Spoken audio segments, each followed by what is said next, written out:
nous avons souvent parlé des masses d'air. Mais qu'est-ce que c'est une masse d'air?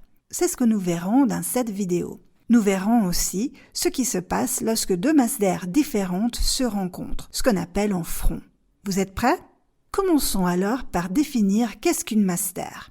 Une masse d'air est un volume d'air avec une température et une humidité relativement uniformes sur le plan horizontal. Généralement, une masse d'air s'étend sur une surface de plusieurs centaines, voire milliers de kilomètres, et a une épaisseur qui varie en fonction de la température, mais qui atteint en tout cas plusieurs kilomètres. On peut classer des masses d'air selon leurs caractéristiques de température et humidité. Mais avant cela, essayons de comprendre comment elles se forment. Lorsque l'air passe au-dessus d'une surface, l'air prend certaines caractéristiques de la surface.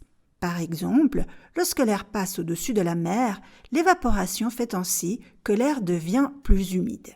Si l'air passe au-dessus d'une surface chaude, l'air se réchauffe. Au contraire, s'il passe sur une surface froide, il se refroidit. Pour créer une masse d'air, c'est-à-dire de l'air qui a la même température et la même humidité sur des centaines de kilomètres, il nous faut donc une surface qui soit très grande et très homogène. Donc, soit un océan, soit une vaste étendue continentale qui ne soit pas cassée par des reliefs ou des ruptures importantes. Mais cela n'est pas suffisant, car si l'air passe au-dessus de ces zones trop rapidement, il n'aura pas le temps de devenir homogène. Donc, pour créer une masse d'air, il ne faut pas seulement une vaste région avec des caractéristiques semblables, mais aussi que dans cette région, les vents soient assez faibles de façon à ce que l'air se déplace lentement. À l'échelle de la planète, on trouve des régions au-dessus desquelles l'air stagne, c'est-à-dire reste plus longtemps, en correspondance des latitudes spécifiques. L'équateur, environ 30 degrés nord et sud, entre 50 et 60 degrés nord et sud, et pour finir au-dessus des pôles. Si tu veux savoir pourquoi, je te conseille de regarder notre vidéo sur la circulation atmosphérique globale. La latitude à laquelle une masse d'air se forme lui donne son nom. Ainsi, on peut parler de masse d'air équatoriale, masse d'air tropicale, masse d'air polaire et masse d'air arctique.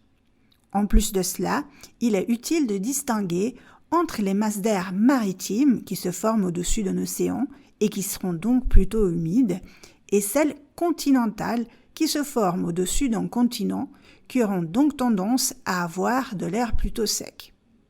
Une fois qu'elles se sont formées, les différentes masses d'air sont entraînées par la circulation atmosphérique et elles vont influencer la météo des régions vers lesquelles elles se déplacent en fonction de leurs caractéristiques, selon qu'elles soient humides ou sèches, chaudes ou froides.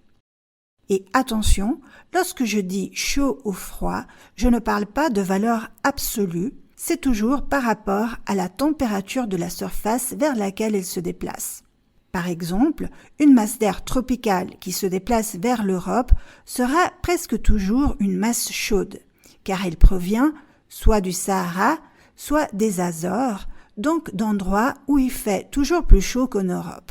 Lorsqu'une masse d'air polaire peut être soit chaude, soit froide, en dépendance des saisons et aussi en fonction des différences de température entre terre et mer.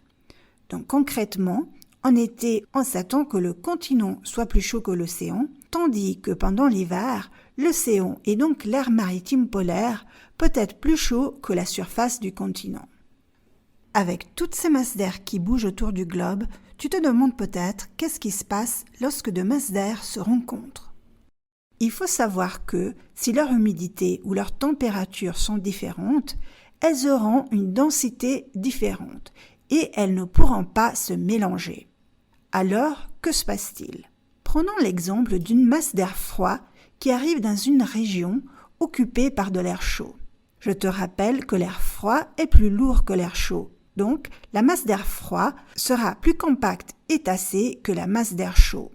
Ainsi, la masse d'air froid se glisse sous l'air chaud. Au contraire, l'air chaud, qui est plus léger, est soulevé par l'air froid et est forcé de monter dans l'atmosphère.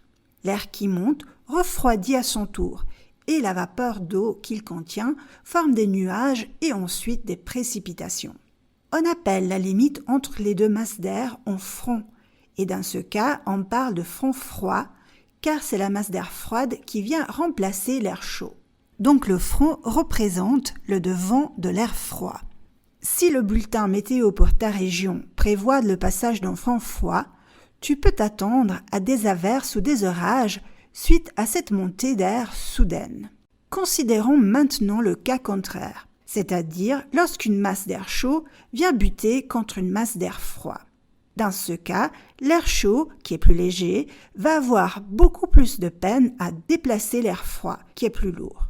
D'ailleurs, même dans ce cas, c'est toujours l'air chaud qui se glisse par-dessus et il va donc passer d'abord en altitude et c'est seulement après que l'air chaud parviendra à remplacer l'air froid aussi près du sol. Ainsi, un front chaud avance assez lentement, normalement dans l'ordre de grandeur de quelques dizaines de kilomètres par heure, et avec une pente assez douce. Pour cette raison, même si on peut dans ce cas aussi s'attendre à des précipitations, car une fois de plus on a un mouvement vers le haut de l'air, mais puisque cela se fait de façon beaucoup plus lente et progressive, lors d'un passage d'un front chaud, on s'attend normalement pas à avoir des grandes averses.